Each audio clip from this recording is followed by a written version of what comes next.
ભવનાથ તળેટીમાં ગિરનારની છાયામાં આ આવેલું ગુરુ ગોરક્ષનાથ આશ્રમ.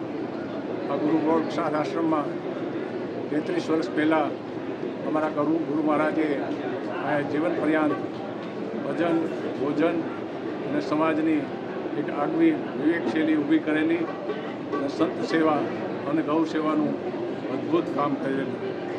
જેમનું કૈલાસ ગમન 33 વર્ષ પહેલાં થયેલું. આજે 33મા વર્ષે એમના પુણ્યતિથિ નિમિત્તે જ્યારે એક સંતોના દર્શનનો, સંત સેવાનો અને ભજન, ભોજન અને ભંડારાનું આ એક આયોજન સૌ સેવકોના દ્વારા આ આશ્રમમાં કાયમને માટે વ્યવસ્થિત રીતે, સુવ્યવસ્થિત રીતે અંત સેવાનું સદાવ્રત ચાલી રહ્યું છે. ગુરુ ગોરક્ષનાથ ભગવાન અમારા ઈષ્ટવાદ મહારાજના આશીર્વાદ, ગિરનારી દત્ત ભગવાન અને મા અંબાના ભવનાથ મહાદેવના પવિત્ર સ્થાનમાં હરમેશને માટે લોક સહભાગી અને સંતની સેવાનું આ કાર્ય આશ્રમ કરી રહ્યું છે.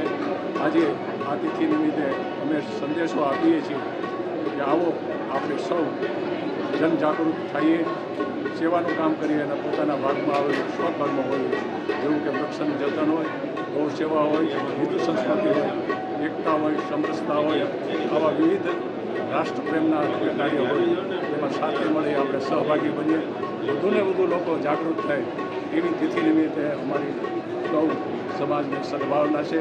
રાષ્ટ્રપ્રેમ વધે, સત્પ્રેમ વધે, સમાજ સૌ એકતા સાથે કામ કરતો રહે એવી સદભાવના સાથે આપ સૌને આદેશ. જય ગિરનારી.